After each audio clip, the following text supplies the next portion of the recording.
Hi, how you doing? And thanks for joining me. I recently went through a process probably over the past 10 years of trying to get my child's athletic skill set recognized by the NCAA. Unfortunately, the sport of football has a vast number of children, sometimes mainly too many for a coach to give your individual child the attention that he needs. But let's keep it real, people. The ominous falls on the parent. You need to work with your coach and you need to work for your child. This video is I'm going to attempt to help you along a process in trying to get your child exposure to the NCAA to get some free money in your wallet or your pocketbook. First of all, I want to show you something. Does this look familiar?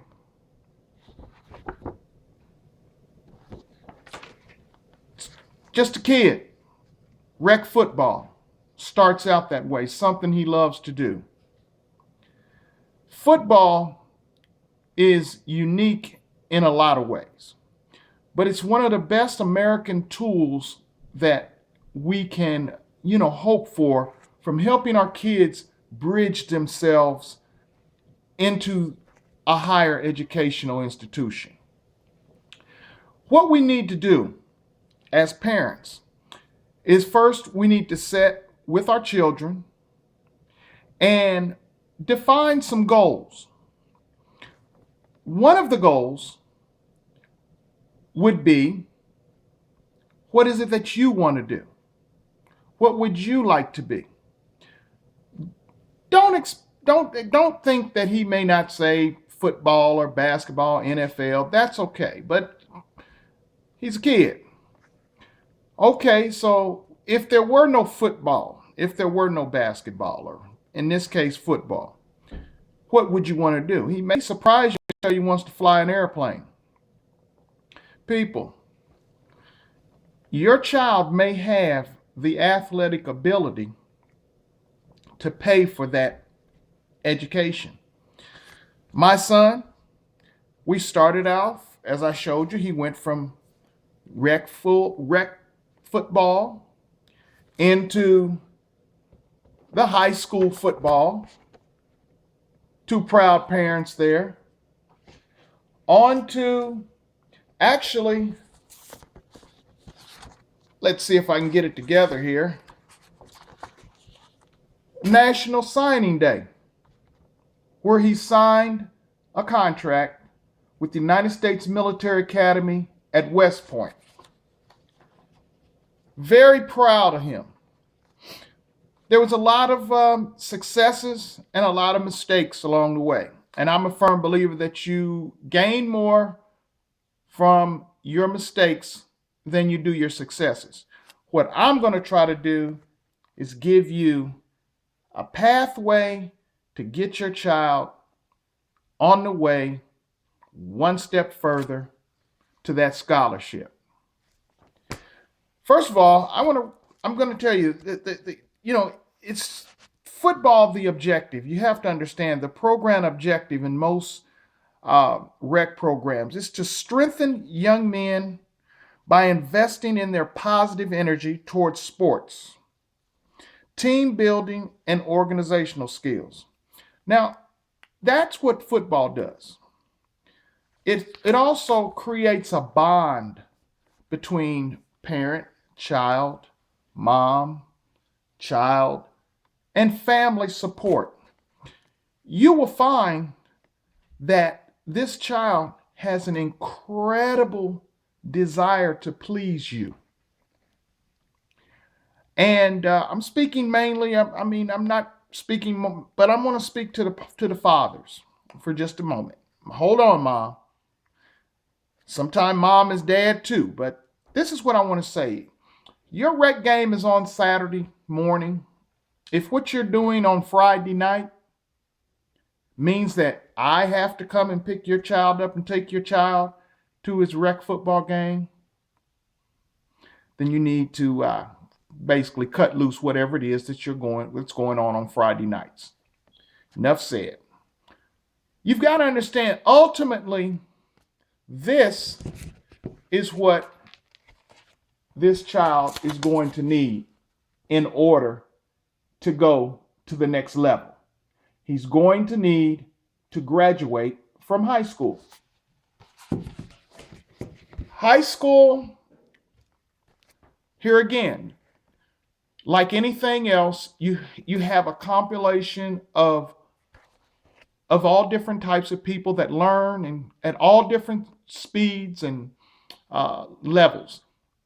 If your child, for instance, is struggling in math, and you know that he's struggling in math, because that's the same child that you had in the 8th grade, that's the one you're getting ready to take up to the 9th grade. So you know this child is struggling.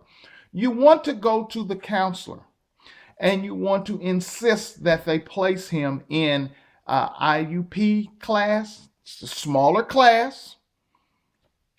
He's going to get more attention and he's going to overcome because he's going to learn at the level and the pace that he's capable of.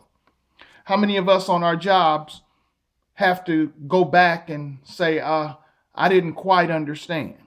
Okay, well, your child's no different. School's no different.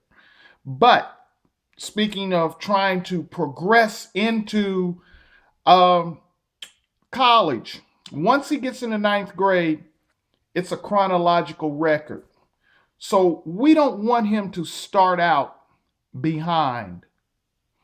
So you want to go to that guidance counselor. You want to take time off work. If that's what you have to do, you take time off for most things that you want to do, to go to the doctor, and some things you have to do, and sometimes you don't. But you want to take time to meet with this counselor. Go over your child's grades. Find out what his strengths and what his weaknesses are. Do not allow someone else to control your child. That's your job. The teachers, the counselors, if you pay taxes, they work for you. Make it work. Enough said. Every high school has it. Every counselor, guidance counselor will know exactly what you're talking about, because see, when you go in, no matter how much, and I don't want to get off of the scholarship, no matter how much the college coach likes your child, his ability to run a football, throw a football, hit a man that's running the football, catch the football, whatever it is, kick the football, whatever. The coach, he is not the final say-so. The final say-so is going to be the admission office at the educational institution or the college. I hope I get that clear. This is what I'm going to tell you. I'm going to say this again. No matter how many phone calls, no matter how many coaches come to your door, come to your house, and try to tell you that your child is the child, he's the next Heisman winner, he's what, believe me, trust me when I tell you this, that coach is going to go down the road and going to tell some other child the same thing, or theirs about. Okay? So just know that. It must start with that high school diploma. Okay? Now, what I'd like for you to know is there's a difference in having a 3.6 or 3.8 GPA and having a 3 to 6 point or 8 point GPA in your core classes. You can have they're not interested in, the admissions office will not be interested in you having a 3.8 GPA if it's not in your core classes. Okay, core classes have to be up. And how do you get the core classes up? Okay, that's because you're going to start with that guidance counselor if that child needs help. 1. 2, you're going to make sure that when he comes in from school, whatever it is, or however you have to do it. Sometimes you'll have to do like I did. Monday Night Football will be on there, but you know what? You'll sit there at that table with that kid too, so he doesn't get his priorities mixed up. Okay, it's fresh in his mind. If it's serious to you, it's serious to him. Okay, don't just show up at the ball games hooping and hollering and patting him on his back and having people pat him on his head, which is something I never did care too much. I always preferred they shake my child's hand. Okay, the pat on the back is the one may hold you back. Okay, so just shake his hand, look him in the arm. You had a good game, young man. Yes, sir. Thank you. That's the way it is. Okay. Now, what I got a couple of things that are really going to help in the way of getting this child exposed. And this is getting into the meat of it. First of all, once your child reaches the 8th grade, going into the 9th grade, you need to involve him in a football combine. The football combine is, it's like hopefully you'll be able to see this. It's like a Schumann's National Combine. It helps these kids get their measurables into a database, and the database, it actually is where all of the colleges, the major colleges, they draw from. Case in point, your child's 6'2", weighs 240, and he runs a 4.5 40-yard dash. Well, if he's doing that in your rural school and no one knows about your school, he's going to be one of the fastest, most imposing figures and athletic freaks in the country, basically. But no one's going to know. This is what this video is about. I know that to be factual because we lived in a rural area. There was not a lot of scouts beating the doors down to come to Hereford, Maryland, Sparks, Maryland. I mean, they go inside Baltimore, Maryland, and Washington, D.C., and places like that. But the rural places, okay, we got to work a little harder, but this is for you city folks as well. But you want to get the child involved in these combines. These combines, they help them run their 40s. It registers their 40s, their standing broad jumps, their bench presses, their 3 cones, and their pro agilities. Now, I don't want to be verbose here and just go on and on, but I'm just letting you know these are the things that go on at NFL combines, and they're used as measurables to find out if your child is athletic enough to go to the other level, the next level. In saying that, once you get yourself involved in the combine and your child is in the database, all this information is sent to Rivals. You can check out Rivals on www.rivals,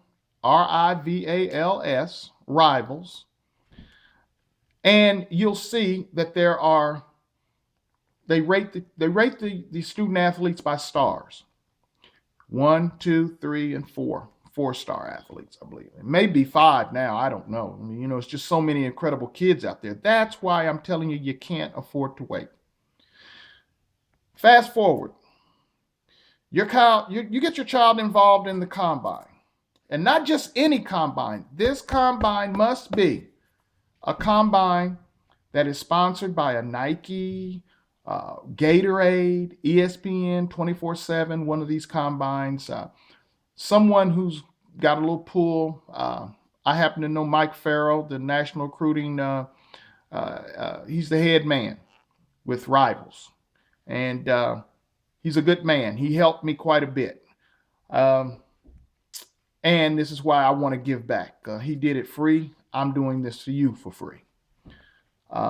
It's a matter of once Once you get to the point where you see that your child has the ability and the desire and wants to go on and play at the next level, then you need to identify a college or two or three.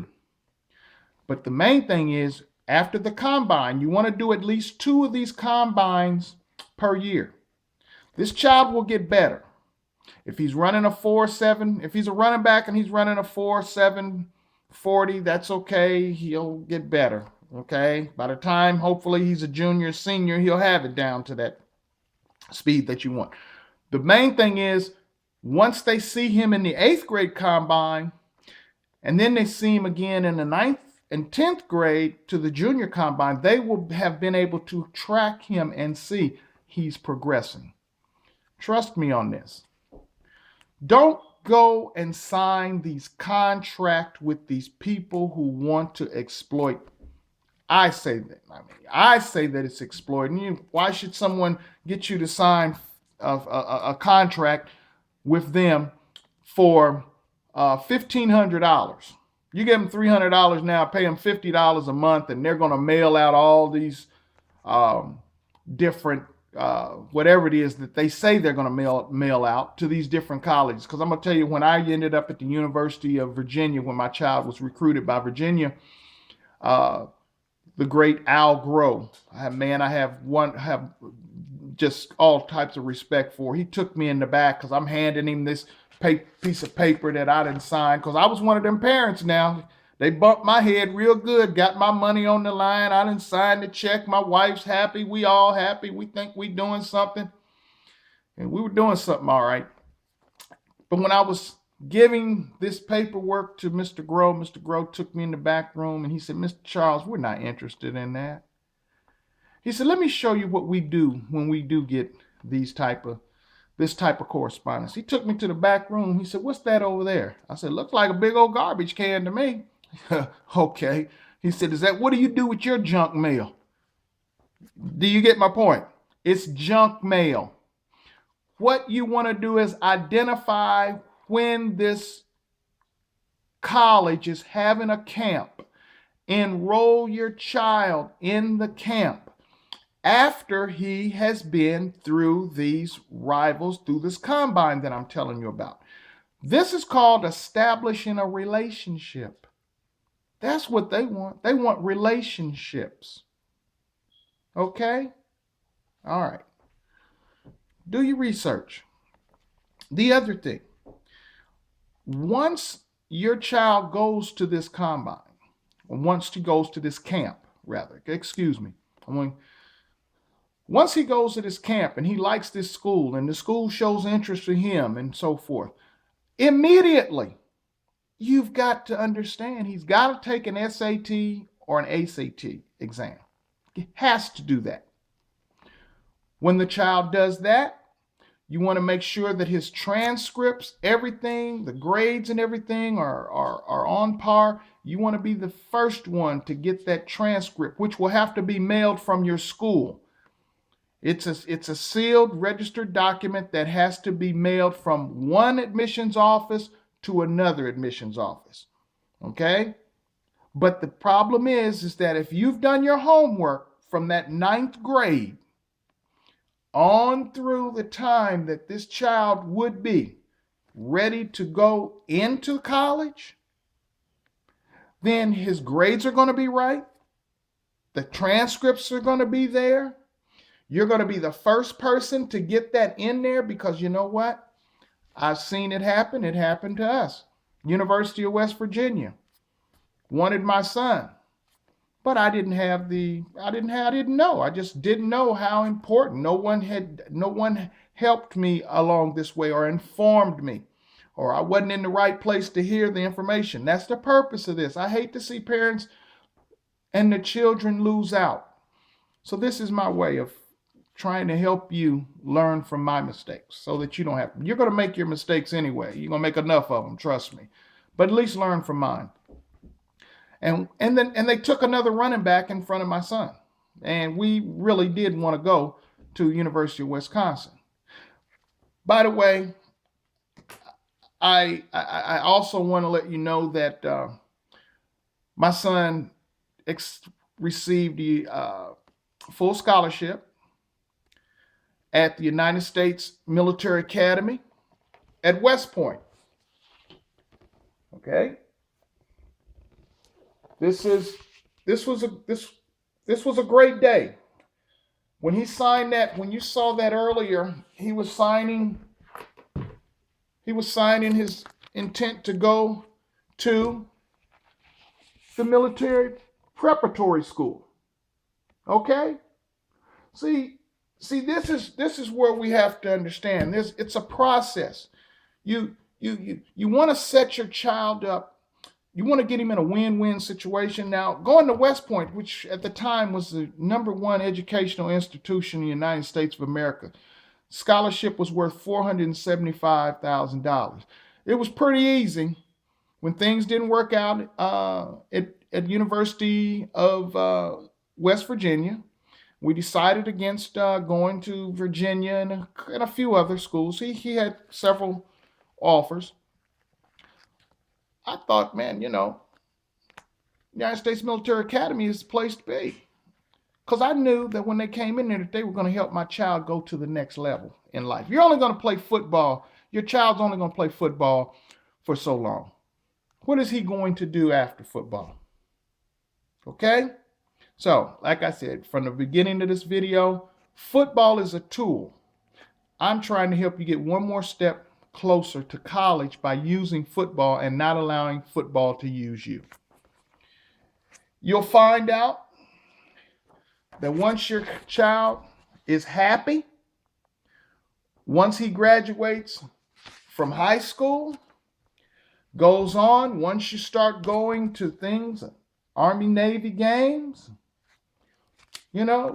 I didn't say games, Army, Navy games. Once your child starts doing these type of things and you go on to, going on to meet the congressmen, receiving letters and different things of, you'll see a sense of what I'm talking about, how important the educational aspect is, but also how important it is for you to get your child in the national combine that he has to get in order to be registered. Once he gets registered through the clearinghouse is another.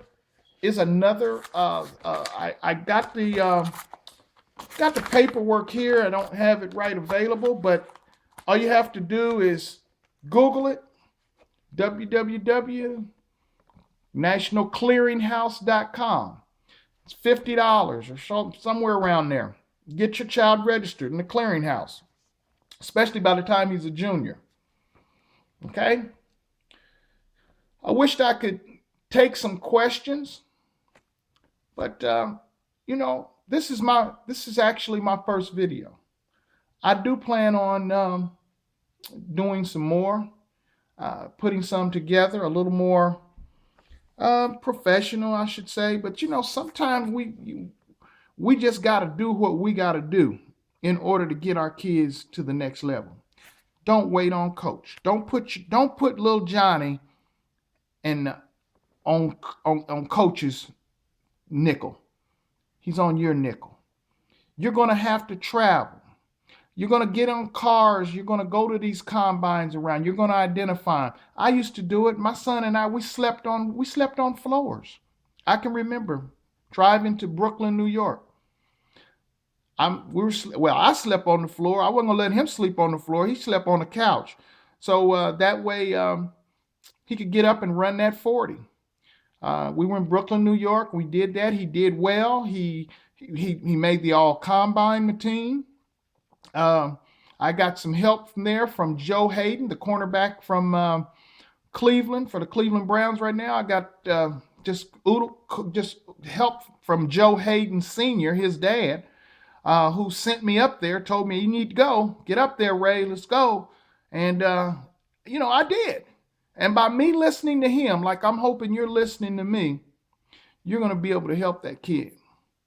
So you stay tuned, and I'm going to find out what I can do about getting together some instructional videos and showing you some things. But one of the key elements to this is you need to go to the dollar store right now. Okay? You need to buy 2 of these. One for you, one for your child. You want to be able to put notes, and hopefully your handwriting is a lot better than mine. Notes, different notes about different things, which colleges he's interested in, what different appointments. These are old notes. I've never gotten rid of them. It's been 10 years or so. I mean, a lot of different things. You know what I'm saying? The University of Massachusetts, all of these different things. Listen, you want to be able to make sure that whatever's in your notebook is in your child's notebook. You want to make sure that whoever's talking to him is talking to you. You want to see things like this from your child at school. Most improved. Okay? And they're big deals because it says most improved, but it doesn't say most improved in sports. Most improved in English. I can't tell you how important it is that your child maintain his academics so that you can go on and help this young man get to where he needs to get to. Thank you for your time. I actually have planned on making this about a 30-minute video. I'm 4 minutes, short of doing that. So I don't want to sound loquacious and continue to go on and just talk in circles. But I will tell you that one of the most gratifying things that you can ever do is to be able to see your child smile. And right now, my child is on his 2nd degree. Okay? He's graduated. It's just, I just can't understand how it happened, as many mistakes as I made. But I'm going to take my mistakes and I'm going to turn it into a good thing, because I am a firm believer that God knew what he was doing from the very beginning, and that he knew that once he placed me there, and once you become a West Point parent, it changes your life. Okay? You be able to tell your child things like having the courage to choose the hard rights in life rather than the easy wrongs. You have to be able to explain that to him. Don't be content with the half truth when the full truth is there to be won. All of these things. If you need any further help, I want you to email me at rcharles. That's just like it sounds. rcharles 893 at gmail.com. And I will do everything that I can to point you in the right direction. I want to say thank you once again. God bless you, and may he keep you. I'm out.